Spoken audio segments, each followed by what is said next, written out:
Hello and welcome, ladies and gentlemen, for a new video where we will again look at the command line tool fzf.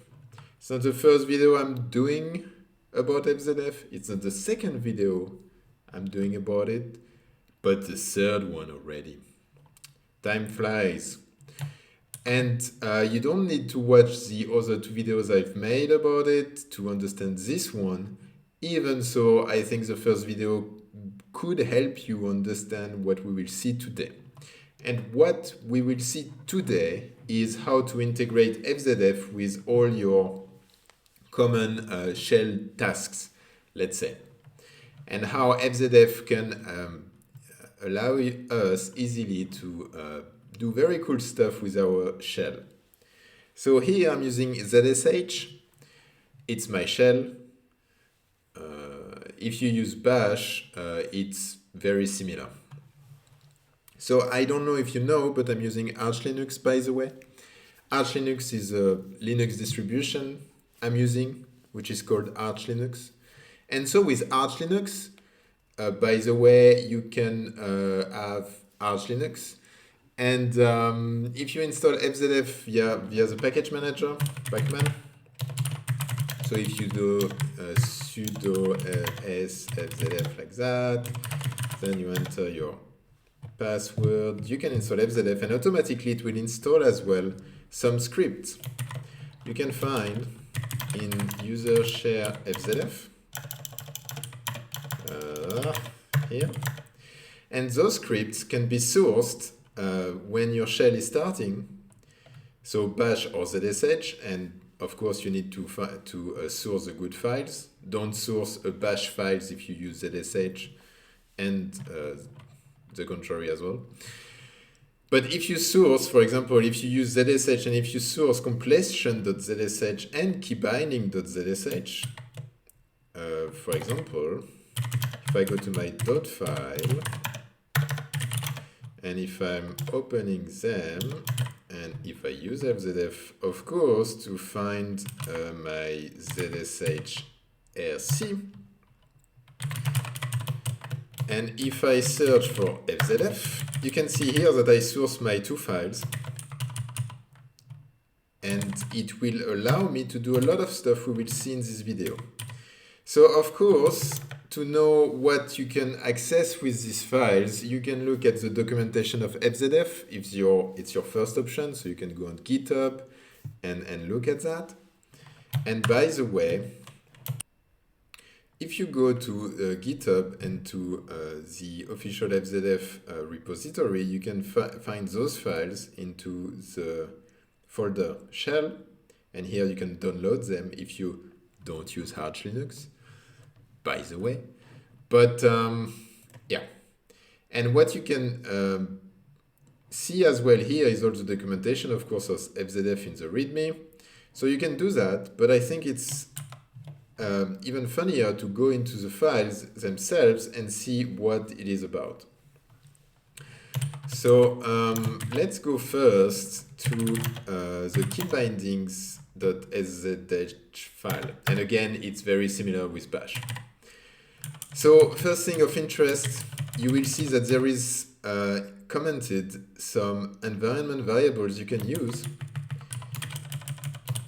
in your own shell config to customize all the keystrokes you can use in your shell with fzf. What are those keystrokes, you might wonder? And if you go down, you have a lot of interesting stuff you can look at if you want. It's not that complicated. And the first thing interesting is this comment, which says Ctrl-T paste the selected file, blah, blah, blah, blah.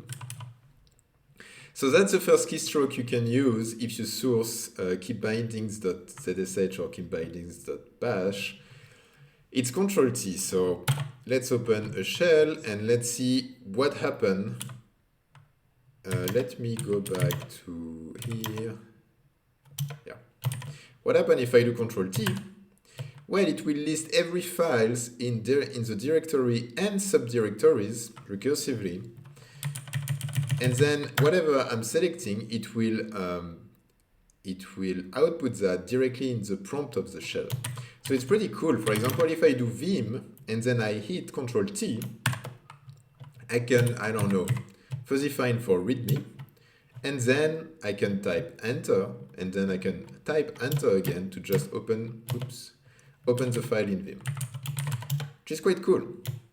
So that's mainly how I use Control T, and here you can see in the function that it uses under the hood find with a lot of options, and then you can see that it will try to basically output everything like type file, type directory, type symlink. Another thing of interest is you can see here this command is not really a command, it's more like a string, and this string is eval after that, and then some default options are passed. So for example, it uses -reverse as fzf option, Control Z is ignored, so it's a binding of action. I'm covering that in my second video about fzf. And then you have this interesting stuff. So you have fzf default options here, which means that if you declare this environment variable in your shell config, and then you add some values, like for example, some option to fzf, automatically when you do Control T, these options will be used. And it's a good way to customize,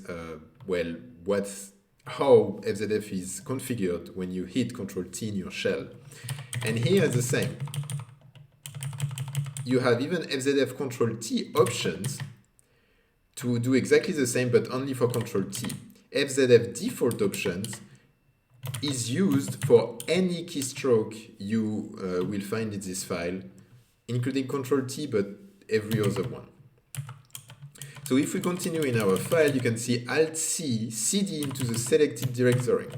Well, it's pretty straightforward. So if I do Alt-C here, you can see that only directories this time are open in fzf. And then if I select, for example, headers, automatically it will be, headers will be my working directory. It will cd into headers. All right. So again, super useful if you are in a directory and you know that there is a subdirectory in there you want to go in, and then you don't necessarily remember it, you can fuzzy find it with fzf automatically with Alt-C. And again, I mean, it's more or less the same. It declare a command using find, and then it uses fzf default options if you have them, if you have that declared, and fzf Alt-C options for this exact keystroke. And finally, the last keystroke, which is really, really, really useful. Like this one, I'm using it all the time, every day, because if you do Control-R, as such, it will fuzzy find into your history. And that's really practical, because imagine, for example, you have a colleague which just gives you a command saying, hey, you need to run this command to, I don't know, restart the pod in Kubernetes in whatever environment and server and stuff. I mean, it's, big commands with a lot of options. Well, you can run that one day, and then 2 days after, you need to run it again, but you totally forgot the command. So you can just do Control-R, and then you can just use, I don't know, search for Docker or for Kubernetes or whatever, and then you can select your command. And you can run it again. And it's really, really cool. Before, I was just, writing commands I needed to use quite often into an external files, and then I needed to search in this file, and it was quite complicated, and sometimes I totally forgot to put them there.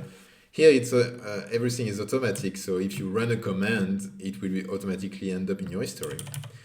And yeah, another thing of interest I wanted to show you is there is this default options, but then there is as well a default command.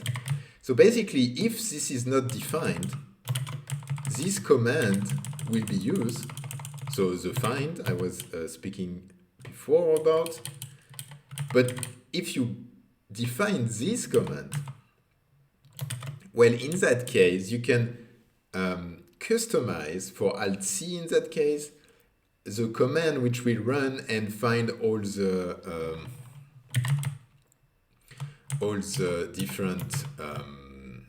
different directories. Which means that if I export a new command and if I say, hey, I don't want, let's say I want to use find, but not that complicated stuff, so I just want a normal find and type D, and I want, well, I can do that, and now if I hit Control Alt C, it will use my command. So here it's not very obvious that it used my command because it's basically the same, but I can use fd as well, for example.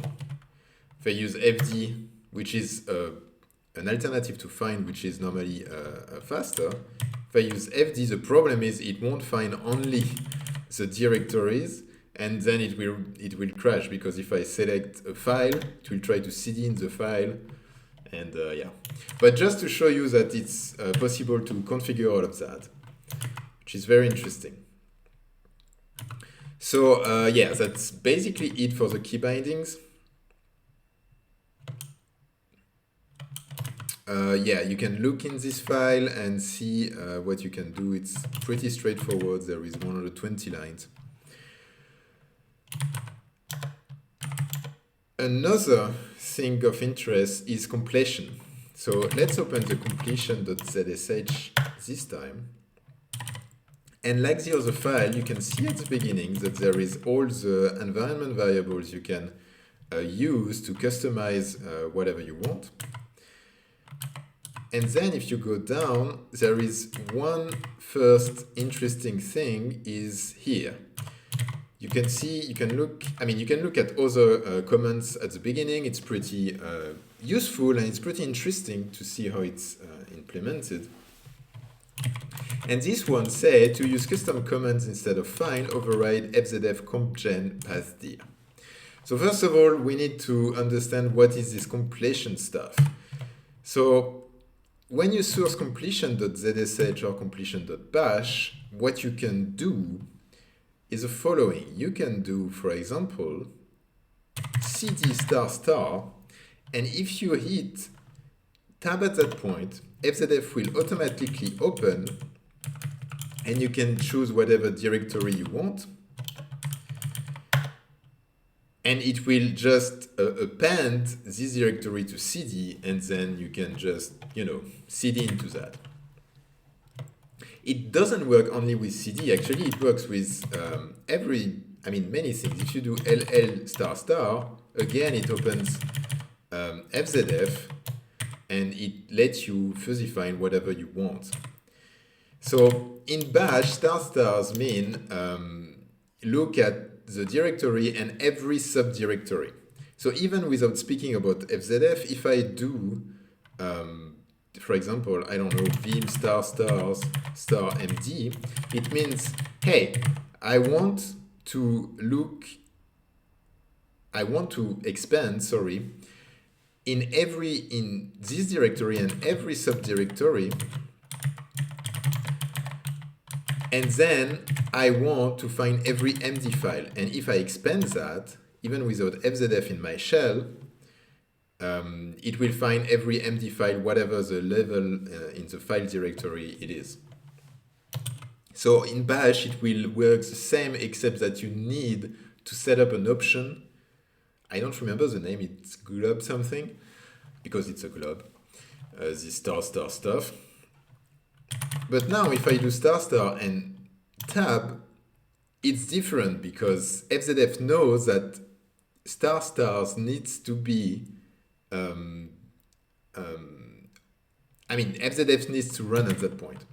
And it knows that because of this fzf completion trigger environment variable, which means as well here you can see that you can change the trigger. So if you don't want to use stars because it's confusing to you between the shell glob and this fzf stuff, I don't know, you can do, well, we can try actually. Oh. So if I export this stuff, and if I do, I don't know, $, why not? And if I do vim $, this time, oh, it won't work because I think $, is, yeah, already taken, and I'm not sure how it would work in that case. Let's try something else. Well, this one, why not? Yeah, this time it works. There is no conflict. And you can see it will as well open fzf for auto-completion. So we saw that with this new stuff now, but I think I will come back to stars because it will be, it's a default and it will be less confusing. So you can see now that we can autocomplete CD, but not only. If we go in the file and you can see at one point, yeah, here fzf complete telnet is a function which allows you to complete telnet. So if you do telnet stars, well, there is only one choice, but you can autocomplete telnet with fzf. Sorry, it's not autocomplete, it's more complete because it's not automatic. You need to enter tab after stars for the completion. But SSH is the same. If you do SSH star, you can autocomplete following your configuration of SSH config. Export as well works. So if you do export star, it will just you can just fuzzy find in all the different environment variable you have already declared, and then you can, I don't know, just, you know, overwrite it with something else. You have unset as well, which is the same except that it's for deleting, unsetting environment variables. You have an alias to delete an alias. So here we go, you can fuzzy find now all the alias you have declared in this shell session. So I don't know if I want to alias that, I can do that. Not even sure what deadlink is. That's what's great with aliases, it's you never remember them. When you have an idea at one point, you're like, oh, that would be cool to have this alias. And then you totally forget about them. Yeah. The story of my life. This one is really useful. You can complete as well kill, which can kill a process. So if you do kill and you don't even need to do star in that case, and you do tab, automatically you will open fzf, and then I don't know if you want to kill an annoying process like neovim or whatever. Even if neovim of course always work, but I don't know, OBS, for example, is quite slow. You can see here, I can select OBS, and if I hit enter, automatically it will choose, because it's using here on the left of your screen, this complete kill post, which do a awk of the output on the process ID. So it will output the process ID directly in the prompt, and then you can hit enter to kill it. But if I kill OBS now, you will lose me forever, because this video recording will stop, which is not what we want. So yes, that's basically it. I wanted to show you a last thing, is fzf-tmux. You can see here you can declare two environment variables, fzf-tmux and fzf-tmux options. And if we search for it quickly, so yeah, I forgot to speak about that as well. So there is this function fzf-comp_run for completion run, which is very interesting because if you look at it, it says if fzf-comp_run exists already, and you will appreciate the difference between the two names here. The name of the function is underscore fzf-comp_run, and then if the function underscore fzf-comp_run exists and is a function, then you should run it with all the parameters you gave to the parent function. And it's interesting because I will come back to my dot files and I will show you my ZSH-RC. It's interesting because you can declare here, for example, this fzf-comp_run, so this stuff, and then you can get the command which is run for the completion, and you can do a switch case here depending of the command, and if the command is cd, you can say, hey, if it's cd, just use this command to complete with fzf what you want to complete. So you can see here, for example, I'm trying to complete with a preview. So sorry, first I'm using find to find the different directories, and then I use fzf with different options, and then I use a preview, which is using tree minus c to just display the tree of the directory I've selected. And if I close that and now I do cd ***, you can see that it works because indeed I have my preview on the right hand side of my fzf display, which shows me the tree, the file tree basically of what I've selected. I mean, we can just, you know, to test a bit, we can delete this preview stuff and just do that, and even that, and that. And let's say that this is not even useful. Okay, and then I source my file I just modified. Oh, and then I have a problem, of course. Yeah, this shouldn't be here, right? Yeah, I think so. Okay, so I source it again, hoping there won't be any problem. I'm surprised it worked. So, and now we do cd ***, and now I don't have my preview anymore. And it's really cool because basically I'm doing that with cd here, and here the stars mean everything else. You can just do fzf with whatever parameter is given. Whatever parameter minus the command, which is always given as first argument, thanks to the shift. I'm covering that into my bash best practice series of video if you're interested in that. So yeah, I mean, for example, I could say ls, and then if I do ls ***, try to find only the file, and then the 8. And then let's say I want to use fzf-tmux minus p. And then, yeah, that's all. And let's see what happens now.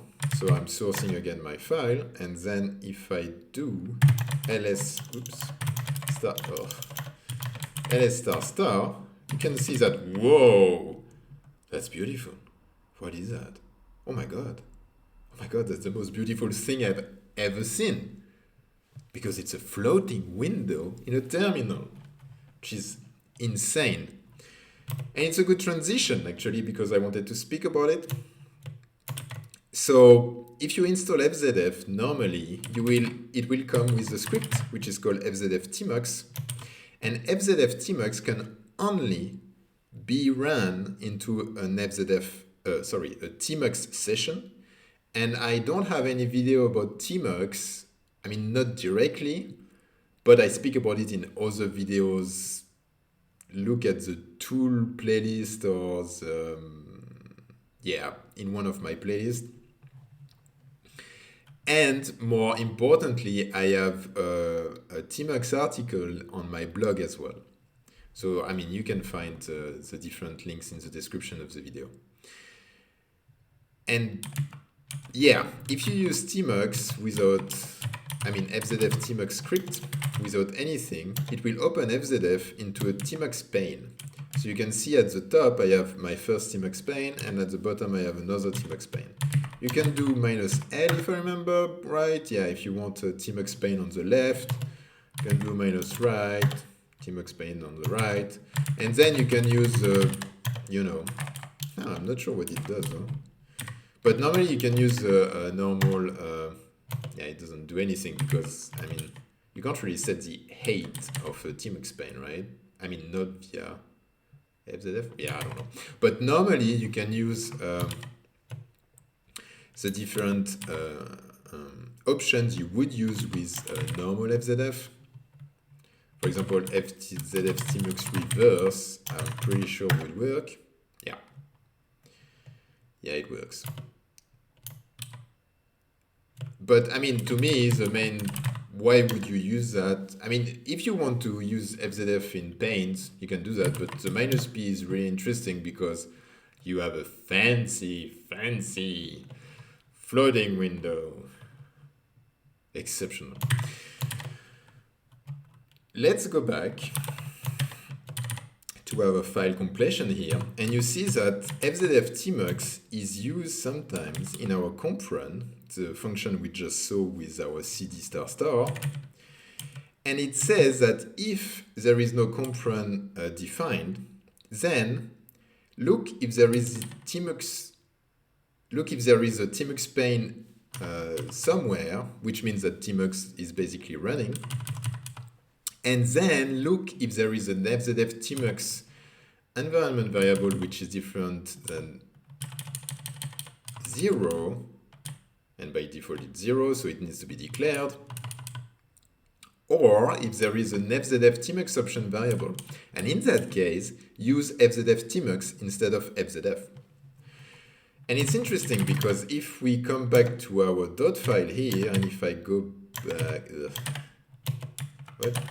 Okay, if I go back to my ZSRC, so let's, you know, comment that because I shouldn't have the comp run. And then if I open my file where I declare all my environment variable, I mean, for me it would be zsh-env, but if you use bash, I think you can do that as well in your bash rc. I don't know, I don't remember, but somewhere. And you can see here that, I mean, this one is not necessarily useful, but this one is. Because here you can see that I give the -p option automatically for fzf-tmux. What it means is that if I now save and source the file I just modified, and now I hit Ctrl-T, automatically fzf-tmux will be used instead of fzf. If I use Alt-C, the same. And you will have floating windows everywhere. If you use fzf alone, though, as a normal CLI in your shell, it will not use fzf-tmux because, you know, it's not part of this completion or key binding files here. Which is cool because, yeah, you can configure fzf and having super cool floating windows like that. Another thing I didn't really, I mean, I spoke about it already, but I really want to insist on that. If I go back to my dot files, sorry, not this one, but this one, you can see here that there is two other environment variables. So this one, I spoke about it. And basically, if you set this one, fzf default options, it will be true for any fzf command you're using. So if you use fzf directly in your shell, typing fzf, or if you use one of the keystrokes we saw, like Control T or Alt C or Control R, it will always use these options, which is cool if you want to configure fzf the same according to your, I don't know, color scheme or whatever. And this fzf color stuff, by the way, is not official stuff. I just organized it like that. But if you want always the same options used with fzf, you can use fzf default options. You can also use, and you won't find that in the scripts we saw just before, fzf default command. And this one is really nice because instead of using find under the hood for any of your fzf commands, including the shell integration, keystrokes, and completions, you can override that. So if you don't want to use find, you can use another stuff like ripgrep in that case, which is way faster than find.